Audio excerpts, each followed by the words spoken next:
Karena ada Indonesia itu yang mengalir di darah saya, di daging saya adalah tanah dan bumi Indonesia.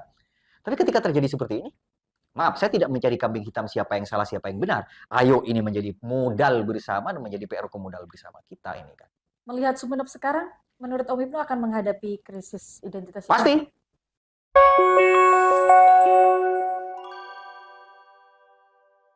Assalamualaikum warahmatullahi wabarakatuh. Salam sejahtera Sobat PWI Talk. Kembali lagi di channel PWI Sumeneb dan masih di program PWI Talk bersama saya Wildan. Sore ini kita akan ngobrol tentang kebudayaan yang ada di Kabupaten Sumeneb tentunya dengan seorang narasumber, yakni budayawan asal Kabupaten Sumeneb. Selamat sore, Pak Ibnu Hajar. Selamat sore. Aneh ya kalau manggilnya Pak ya. Oke, kita mungkin manggilnya Om Ibnu aja ya. Boleh lah, biasa. panggil Om, panggil Bapak, panggil Mas, panggil Abang boleh. Oke. Om Ibnu apa kabar? Ya, sebagaimana dinamika kebudayaan selalu berevolusi. Wah, luar biasa. Kabarnya selalu berevolusi. Kayaknya kemarin habis liburan nih, seru. Ya, bukan hanya liburan, tapi sekedar lebih dari liburan itu bagaimana memahami tentang dinamika kebudayaan tetangga sebelah. Oke. Oke, luar biasa Sobat PWI Talk. Kali ini kita akan membahas banyak hal tentang kebudayaan yang ada di Kabupaten Sumeneb karena ini banyak orang-orang yang mungkin masih bingung apa sih sebenarnya budaya yang khas dan kental dengan Kabupaten Sumeneb dan seperti apa saja kebudayaannya. Karena kan kita tahu bahwa berdasarkan sejarahnya memang Kabupaten Sumeneb ini dulunya pusat dari kebudayaan, yaitu keraton ya Om ya. Nah, sekarang yang ingin Wildan tanyakan adalah mungkin diawali dengan bagaimana tanggapan Om Ibnu sendiri terkait kebudayaan-kebudayaan yang ada di Kabupaten Sumeneb. Iya, ya bicara tentang kebudayaan, terutama di Kabupaten Sumeneb kan stigma kita selama ini kebudayaan, kesenian dan semacamnya betul, itu ya. betul. Sebenarnya kalau bicara tentang kebudayaan khususnya di masyarakat Madura, terus masyarakat Sumeneb mobil khusus ya, ada beberapa hal pondasi kebudayaan memang harus kita pahami terlebih dahulu. Karena kita memiliki adigium, mun keras akres, mun soki pasoke, mun atani atana, mun atekeng bekal ateking. Nah, ini adalah pondasi kebudayaan yang dimiliki oleh masyarakat kita khususnya di Sumeneb. Jadi mun atani atana ya kalau pengen kaya, pengen makan dan semacamnya ya bertani itu loh ya kan. Kita siapa yang akan menabur dia akan menuai itu kan. Jadi di segala bidang. Jadi ada istilah mun keras akres ya. Jadi bukan hanya carok apa dan semacamnya, enggak. Yang dimaksud mun keras akres itu orang Madura, khususnya orang Sumeneb memiliki budaya, teguh memegang prinsip. Teguh memegang prinsip. Ada juga mun soki pasoke. Jadi orang kaya itu ya gagah. Maksudnya bukan sombong, enggak. Jadi soki itu kan kaya, soke itu kan kuat. Jadi orang kaya, kalau kita kaya, masyarakat Madura itu harus bisa menjadi sandaran kaum yang lemah. Nah, terus kemudian mun atekeng bekal ateking, kalau berdagang dia akan berdaging, tidak menjadi koruptor. jadi pengen kaya misalnya ya, pengen kaya jadi koruptor ya enggak berdagang dong. Rasulullah sendiri mengajarkan kita untuk berdagang. Ada 4 adigium itulah yang menjadi pondasi kebudayaan yang dimiliki oleh masyarakat kita. Termasuk di Sumeneb sendiri. Termasuk di Sumeneb sendiri. Karena masyarakat Madura dengan iklim yang begitu seperti ini ya, ada letak geografisnya yang tandus, gersang dan semacamnya, masyarakat Madura dituntut untuk bertahan hidup. Kita tahu misalnya Wilda, banyak orang Madura. Orang Madura kalau sudah keluar dari Madura, walaupun dikasih tempat 1 meter, dia bisa bertahan hidup loh. Iya, benar-benar. Nah, itulah yang menjadi prinsip orang Madura, mun soki pasoke, mun atekeng bekal ateking. Nah, itu budaya secara umum ya. Nah, produk-produk kebudayaan yang dimiliki oleh masyarakat kita, ya banyak lah. Tapi sebelum ke produk, Om, 4 hal itu sudah diimplementasikan nggak oleh masyarakat Sumeneb menurut Om Ibnu? Namanya kebudayaan itu ya selama ini perlu diperkenalkan kepada generasi muda. Artinya substansinya. Selama ini mungkin barangkali 1-2 generasi muda yang hanya mendengar itu, juga mungkin, mohon maaf ya, para orang tua kita tidak memasyarakatkan itu misalnya. Ini yang seharusnya ditanamkan. Artinya kita tidak tercabut dari akar kebudayaan kita. Nah, jadi kan banyak istilah sekarang, kita menjadi orang yang kos di rumah sendiri dalam tanda petik ya tentang kebudayaan misalnya itu. Jadi kebudayaan asli kita, kebudayaan dimiliki kita yang adiluhung, itu tercabut dari akarnya karena kita tidak becus mengurus kebudayaan kita. Kita tidak becus memahami tentang kebudayaan kita. Kita juga tidak becus ya menyuntikkan ideologi kebudayaan kepada generasi muda kita. Oke lah, tantangan-tantangan itu ya juga pasti akan datang dari luar. Tapi ketika pondasi itu kuat, maka sedahsyat apapun tantangan, dan godaan itu pasti kita akan memiliki tebing yang luar biasa. Manusianya bisa berkembang, tapi budayanya tetap harus dipertahankan. Iya, yang dimaksud dengan mempertahankan kebudayaan tidak harus saklek ya, formulanya, tetapi substansinya. Jadi tolong distabilo ya, substansi pesan moral yang dimiliki oleh kebudayaan itulah yang harus kita pertahankan. Urusan polesannya seperti apa, ya silakan dah. Bebas. Ya bebas. Kayak beberapa hari yang lalu saya sempat mencak-mencak juga. Kenapa sih sekarang kita bupati kita dari Madura, asli Sumeneb. Terus pejabat-pejabat kita banyak di Sumeneb. Kok kalau ada tasakuran kita tetap pakai tumpeng? Bukan anti tumpeng ya. Kita punya kebudayaan rasol namanya gitu kan. Kalau kita ingat sejarah tumpeng kan ketika bupati-bupati kita diimpor dari Jawa di zaman Orde Baru, mereka membawa tradisi mereka, budaya mereka, tasakuran pakai tumpeng dan semacamnya, dan kita welcome aja. Nah, enggak masalah sih sebenarnya. Tapi kenapa? Nah, bentuk tasakuran semisal saya ambil contoh satu aja, kayak rasol itu kan, tidak kita masyarakatkan. Jadi misalnya kayak hari jadi, 17-an, paling tidak, kenapa harus takut sih bupati itu? Festival rasol misalnya, itu kan, di Sparbud misalnya, kenapa harus takut? Festival rasol untuk memasyarakatkan. Dan alhamdulillah kemarin sudah dilakukan itu ya. Walaupun masih banyak yang tidak paham. What is the meaning is rasol? Apa itu sih rasol? Jadi apalagi generasi milenial. Nah, ini yang perlu dimasyarakatkan. Artinya Wildan, jangan sampai tercerabut dari akar kebudayaan kita, substansinya. Oke, kita kembali ke tadi produk kebudayaan itu sendiri. Gimana menurut Om? Ya, produk-produk kebudayaan di Sumeneb ini kan sangat luar biasa sekali. Jadi, misalnya, saya jadi ini. Pantun itu kan produk kebudayaan. Kemarin ketika pemilihan Kacong Tor Jeping di Sumeneb, kebetulan saya dipercaya jadi juri. Saya minta ke salah satu peserta, tolong saya minta buatkan pantun saja, satu saja spontan. Mereka nggak bisa. Bahasa Madura soalnya mungkin. Ya, bahasa Madura. Nah, mereka Kacong Jeping Madura. Kan lucu. Jadi, membuat pantun aja mereka tidak bisa, pantun bahasa Madura. Bayangkan aja, di negeri sebelah itu, tetangga kita itu, kalau tidak bisa membuat haiku di Jepang itu semacam pantun pendek, mereka nggak kebakalan lulus dari SMA atau SMP. Nah, kita. Ya oke lah, pantun ya, pantun nasihat. Misalnya, contohnya, kelap kuntor geluduk undum sepote, helap pamator cek kentu edelem ate. Ini kan ini ucapan maaf diwujudkan dalam bentuk pantun. Jadi ada produk kebudayaan, ada nilai-nilai estetika, ada nilai-nilai etika, ada pesan-pesan moral. Itu hanya satu pantun. Sebagai seorang budayawan melihat fenomena seperti itu, apa yang ada dalam pikiran? Ya, ngeri lah. Karena ini sudah terjadi dalam bahasa saya, ini sudah tidak hanya distorsi kebudayaan, tapi tragedi kebudayaan ini. Tragedi kebudayaan. Ya, ngapain? Kadang-kadang kan, gengsi. Nah, kenapa harus gengsi? Orang di luar sana dengan bahasa daerahnya, dengan bahasa ibunya tidak pernah gengsi. Bahkan kalau mau bicara, kenapa?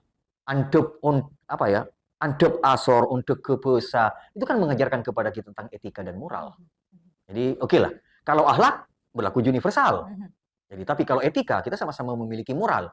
Ya tolong, moralnya orang Eropa dengan moralnya orang Sumeneb beda dong. Kita paling assalamualaikum, salaman, ketemu orangnya salim. Tapi kalau orang Eropa setelah salaman nggak cipika-cipiki nggak afdal gitu kan. Oke, Om, tapi sebelum itu, ini kan yang penontonnya PW itu bukan hanya dari Sumeneb ya, bukan dari Madura. Pasti mereka bertanya-tanya, apa sih andep asor itu gitu? Andep asor itu kan etika, tata krama. Jadi ada akhlak, ada etika, ada tata krama. Andep asor. Kita hanya bangga kok. Sumeneb itu Solonya Madura, orangnya halus. Tapi kita tidak pernah melakukan, maaf ya, kalau kita melakukan survei, zaman-zaman saya dulu, ketika saya masih kanak-kanak, ketika ada orang yang lebih tua naik sepeda pancal, kita turun untuk menghormati. Sekarang nggak usah turun lah, atau panggil salam, assalamualaikum. Ya enggak. Sekarang sudah tidak. Sudah tidak ada. Saya nyaris. Bahkan dulu kita sudah sebelum Raden Ayu Rasmana Tirtonegoro, sebelum Panembahan Somala, kita punya raja di Sumeneb, punya adipati namanya Judonegoro. Orang Sumeneb menyebutnya Jutenagara. Jadi kalau ada anak-anak muda yang tidak memiliki sopan santun, orang tua kita ngomong seperti ini, wah nggak tahu Jutenagara, tak tahu Jutenagara. Kenapa? Karena Jutenagara itu adipati yang terkenal dengan sopan santunnya yang luar biasa sekali. Sopan santun adalah produk kebudayaan. Di mana produk kebudayaan yang berupa sopan santun itu mengajarkan kita bagaimana kita memiliki etika, attitude, dan semacamnya. Berarti Sumeneb memang salah satunya lekat dengan budaya sopan santun itu ya? Wah, bahasa Madura aja Sumeneb itu ya. Ada, kalau tidak salah ada 5 tingkatan. Sengko, saya saja ya, saya, sengko, bule, kaule, abdina, abdi telem. Sengko untuk sebaya. Bule, orang yang agak sedikit lebih tua, agak sedikit dihormati. Kaule, yang lebih tua lagi. Abdina kepada guru yang dihormati dan semacamnya. Abdi tulum kepada orang yang sangat dihormati. Ada 5 tingkatan. Nah sekarang ya, ya maaf ya, ini memang menjadi PR kita sebenarnya itu ya. Tapi kenapa di sekolah-sekolah di pondok pesantren sukses, don't speak ortho English misalnya, sehari berbahasa Inggris, kenapa tidak? Pemkab misalnya, surat edaran bupati, di luar jam kedinasan, di luar acara resmi, wajib berbahasa Madura. Misalnya, agar tidak hilang. Salah satu cara melestarikan juga. Salah satu cara, misalnya, kita bangga dengan orang-orang Batak. Dengan nama-nama. Kita mau mencari nama Madura. Sulit sudah sekarang. Ada Bray, ada Boy, ada Bram sekarang. Silahkan datang ke calon sipil. Nah, dulu orang-orang tua kita itu kan, ada Mat Tengger, Mat Nilan, dan semacamnya. Kenapa kita harus malu? Karena itu karakter building kita sebagai masyarakat Madura. Dan itu adalah produk kebudayaan kita. Jadi nenek moyang kita itu memproduk kebudayaan tidak hanya sekedar bagaimana produk kebudayaan, tapi memiliki pesan yang terkandung di dalamnya. Dan ini yang menjadi turun-temurun harus kita ajarkan kepada generasi-generasi kita. Itu kan. Jadi seberapa besar dinamika kebudayaan di Sumeneb bergeser dari dulu hingga saat ini? Ya kalau ditanya seberapa besar, ini sudah bak kebudayaan, banjir bak kebudayaan dari luar yang sudah menggerus dan menghantam. Makanya saya lebih pas mengatakan ini tragedi kebudayaan kita kalau kita tetap enjoy seperti ini. Sudah bukan distorsi lagi, tapi tragedi sudah ini.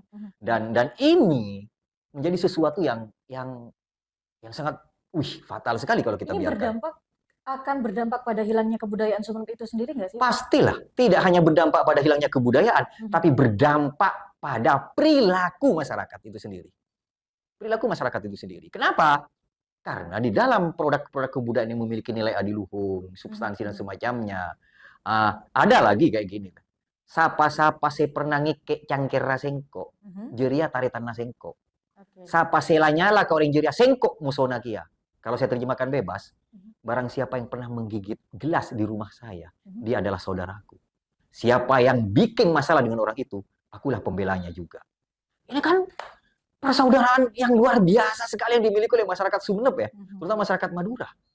Terus sekarang agak nafsi-nafsi ya, agak ya sudah nafsi-nafsi. Ya sudah mulai nafsi-nafsi. Jadi artinya tidak mungkin seperti itulah ya, tetapi bagaimana kita merajut persaudaraan. Jadi merajut persaudaraan, gotong royong, tepuk seliro kata orang Jawa itu ya harus terbangun. Jadi ada banyak produk-produk kebudayaan yang diwariskan oleh nenek moyang kita yang sekarang sudah ya seperti itu. Banyak hal. Oke, Sobat PWI, nanti kita akan terus membahas terkait pergeseran kebudayaan itu, tapi sebelumnya Wulan pengen nanya juga ke Om Ibnu. Ini kan Kabupaten Sumeneb tidak hanya terdiri dari wilayah daratan saja. Bagaimana kebudayaan-kebudayaan kemudian ada di kepulauan? Karena kan kita tahu ya, Om, kayak misalnya di daerah Sapeken itu lebih ke Bajo, lebih ke Bugis. Iya, Bugis. Ini seperti apa Om Ibnu melihatnya? Apakah sudah dikenal juga oleh masyarakat kebudayaannya atau malah semakin lama semakin menghilang malah? Makanya orang Sumeneb itu sangat inklusif loh. Jadi saya bangga sebagai orang Sumeneb. Maaf ya, tidak chauvinisme ya, tidak ya. Tapi sangat inklusif sekali. Bayangkan, di Sumeneb ini ada beberapa suku. Suku Bugis, suku Bajo, suku Arab, suku Madura, bahkan ada Chinese. Dan kita welcome saja, dan kita berbaur. Nah, jadi ketika di kepulauan, ini kan masih dimasyarakatkan. Kayak pertama dari kulinernya lah. Ada barongko, terus kemudian makanan khas Sulawesi ya, nenek moyang dari orang-orang Bugis, Makassar. Nah, ini yang perlu juga dilestarikan. Artinya diperkenalkan. Dijadikan paling tidak, kalau memang ini sudah berevolusi, ya Dinas Pariwisata mengusulkan menjadi kekayaan tak benda. Agar tidak dicap oleh orang lain. Kita tahu Ocung sudah dicap oleh orang lain loh, bukan milik kita lagi. Terlambat kita. Ya, yang nggak tahu ya. Siapa yang lelet, siapa yang lemot, saya nggak tahu ya. Saya bukan saatnya untuk mengejar seperti itu. Terus kemudian juga, nah dulu mungkin Wildas pernah mendengar, Kangian itu terkenal dengan Pulau Cukir, karena di situ banyak ayam bekisarnya. Sekarang nggak ada, sudah pindah ke tetangga kita untuk memproduk yang namanya ayam bekisar. Nah, bahkan sampai di Pamulokan dulu itu kan ada monumen ayam bekisar. Nah, ini hilang. Sekarang hilang. Kemana ini? Apa kita tidak becus mengurus kebudayaan kita? Apa karena tergeser? Terus apa karena memang tidak ada kepedulian dari pihak terkait yang memiliki tanggung jawab penuh? Pihak terkait boleh di... Ya, pemerintah dong. Mereka punya nilai tekan. Masa? Mereka nggak bisa. Mereka mengembangkan olahraga bisa. Mengembangkan ayam bekisar nggak bisa. Padahal ini maskot. Nah, ini saya tidak tahu stigma yang terbangun di penentu kebijakan ini seperti apa itu loh. Maaf ya Wildan, investasi kebudayaan tidak sama dengan investasi perdagangan. Kenapa? Nah, karena investasi kebudayaan yang akan kita petik nanti untuk anak cucu kita. Beda kalau investasi perdagangan. Aku punya modal 10 juta, mau buka toko kelontong, jual sekian, hasilnya sekian. APBD kita dikeluarkan untuk pengembangan kebudayaan. Maaf ya untuk saudara-saudara saya yang ada di gedung legislatif sana, investasi kebudayaan tidak bisa hanya diambil. PAD berapa itu? PAD berapa itu? Nah, nggak usah ditanya itu dong. Ini investasi kebudayaan, investasi moral. Nanti akan kita petik. Ingat, ada beberapa negara, beberapa daerah yang sudah hancur lebur karena memang tidak becus mengurus kebudayaannya. Berarti kalau misalnya kita suatu daerah kehilangan kebudayaannya bisa berakibat kepada hancurnya daerah. Kita akan kehilangan identitas. Ketika kita kehilangan identitas, kita akan menjadi orang yang kos di negeri sendiri, di rumah sendiri.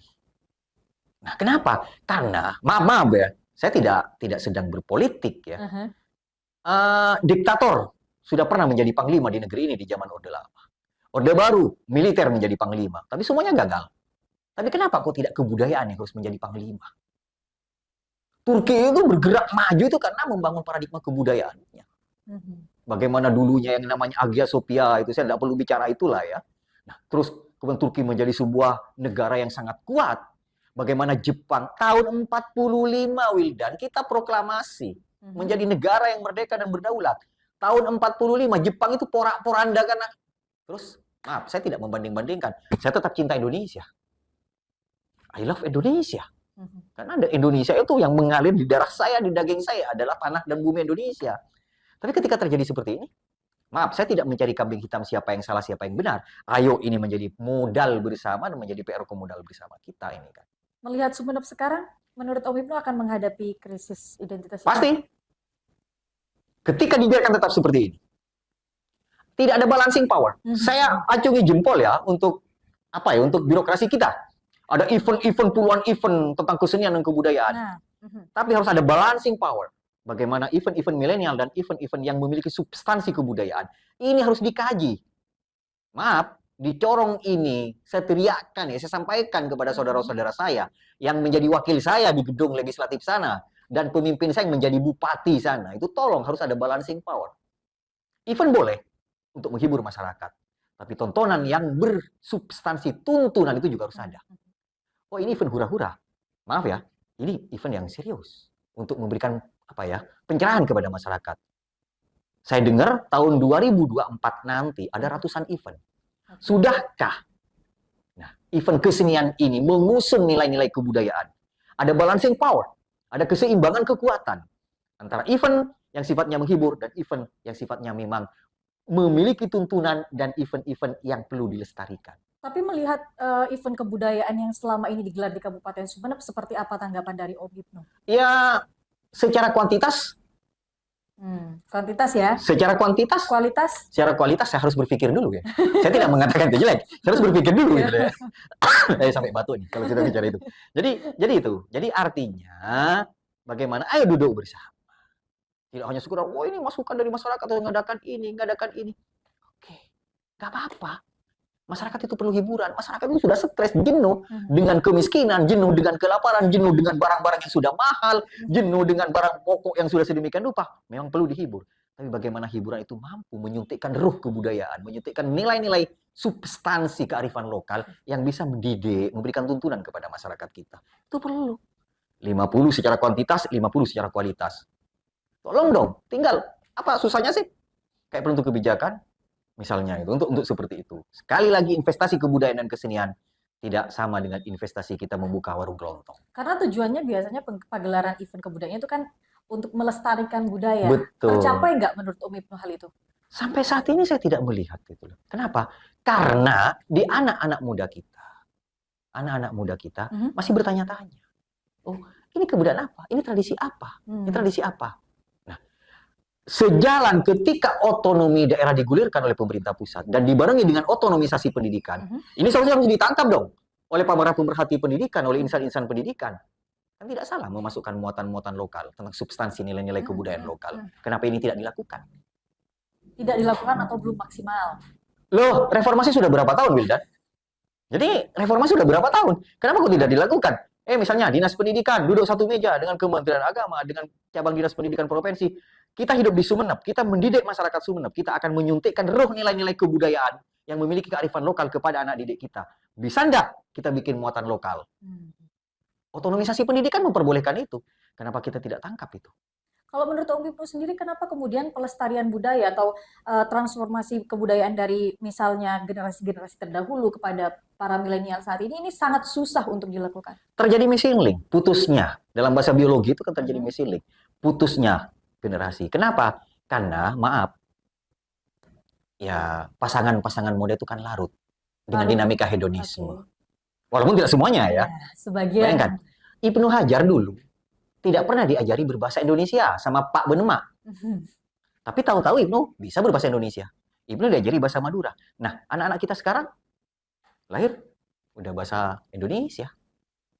Bahkan penyebutannya sudah ada yang nyebut Oma, Opa, Pepo, Memo, belum banyak.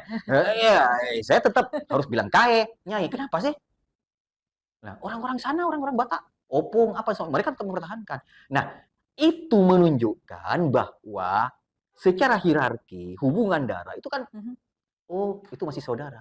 Ada istilah sapopo, dupopo, telopopo. Sekarang kalau kita tanya kepada anak-anak kita, ponakan, sapopo, dupopo itu apa? Apa sapopo? Apa dupopo? Nah, ini. Karena artinya tidak dihembuskan nilai-nilai yang seperti ini. Jadi oke lah, sejalan dengan dinamika zaman yang modern dan semacamnya. Saya tidak mengatakan bahwa bilang Pepo, Mimo, Opa, dan semacamnya itu tidak boleh. Enggak. Tetapi bagaimana memberikan pencerahan kepada anak kita. Apalagi dengan teknologi gadget seperti sekarang ini. Harus diimbangi dong. Artinya orang tua kita harus cerdas. Para orang tua harus cerdas. Yang saya maksud harus cerdas itu apa? Oke lah, anak-anak kita sudah zamannya pakai gadget, oke. Ada berapa jam sih kamu gadget? Ada berapa jam sih? Artinya begini. Oh, mohon maaf. Selama ini kan orang tua kita ketika menyekolahkan anaknya ke lembaga pendidikan sudah memasrahkan anaknya. Seakan-akan sudah bukan tanggung jawab gue. Nah, ada berapa jam di sekolah? Ada berapa jam di rumah? Padahal lebih banyak waktu masih bersama dengan orang tua. Masih dengan orang tua. Nah, kadang-kadang karena orang tua sibuk. Maaf ya, saya tidak mengatakan bahwa tidak boleh bekerja. Tapi bagaimana anak-anak kita itu biar tidak tercerabut. Anak-anak kita berhak bahagia loh. Anak-anak kita berhak loh. Masa kanak-kanak yang tidak boleh hilang. Nah, ini disinilah bagaimana kita menyuntikkan ruh kebudayaan. Oke. Selain missing link tadi, apa menurut Om Ibnu tantangan lain yang cukup besar untuk melestarikan kebudayaan? Ya, perkembangan Sumeneb sendiri ya, kita melihat dinamika masyarakat di Sumeneb. Perkembangan teknologi. Tapi kan kita tidak bisa menyetop. Itu. Ya, kita bukan Korea Utara ya. Aduh. Jadi kita tidak bisa menyetop itu. Tapi persoalannya yang saya katakan tadi, ada teming-teming tersendiri untuk itu. Oh, maaf ya, walaupun tidak semuanya. Kita mengajar kepada, jangan main gadget, kamu belajar, pegang buku kepada anak kita. Ketika anak kita pegang buku, kita ngambil gadget, kita main sambil remote nonton TV. Nah, jadi pendidikan itu kan tidak hanya pendidikan bagaimana kita dengan oral, tapi dalam bahasa agamanya itu fi'liyah dan kauliyah. Jadi perbuatan dan omongan itu yang beri contoh. Ya kalau memang kita menyuruh anak kita belajar, kamu jangan main gadget. Ya sudah, gadget kita saat taruh juga. Kita pegang buku. Memberi contoh kepada anak-anak kita. Kan sekarang, papa sama mama pegang remote, pegang HP. Aku disuruh pegang buku. Nah, ini kan. Jadi pemberontakan kecil itu muncul. Karena mereka kan polos anak-anak kita. Nah, itu yang saya maksud. Jadi ada teknologi. Terus kemudian, kita tidak bangga dengan kebudayaan kita yang ketiga.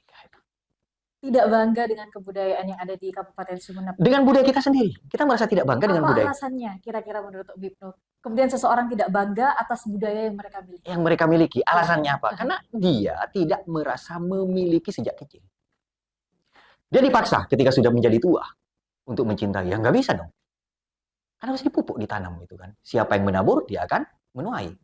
Nah, sejak kecil kita sudah diajari hedon. Bahkan, janganlah malu. Kita sudah diajari malu dengan hal-hal, bayangkan, nggak usah kemana. Kita naik bis saja, mau pergi ke Surabaya, naik angkutan umum, kita nyapa sama orang tetangga kita, mau kemana Pak? Padahal kita tahu orang Madura ini. Nah, ini kan. Nah, terus kemudian ada juga yang memang, jangan Kita kalau pakai bahasa Madura, malulah nanti ketahuan. Kenapa? Karena stigma orang Madura dibangun bahwa orang Madura adalah Kadir, Jalal, Pak Sakira dan semacamnya. Padahal enggak. Jadi padahal enggak kan. Ada istilah sangkit dan semacamnya. Nah, kadang-kadang kita juga sendiri. Coba Wildan juga amati, ada beberapa TikTok, terus YouTube yang orang Madura sendiri melecehkan orang Madura. Mulai dari syair-syair lagu yang dia buat, terus ocehan-ocehan yang dia buat, menertawakan diri sendiri, membuat kita tertawa diri sendiri. Nah, disitulah akhirnya secara psikologi kebudayaan menjadi tidak pede kita menjadi orang Madura. Karena kita sendiri. Ya, misalnya, ada kan banyak di TikTok apa di masanya, orang Madura jadi bahan tertawaan. Nah, itu yang membuat salah satunya kita tidak pede menjadi orang Madura. Okay.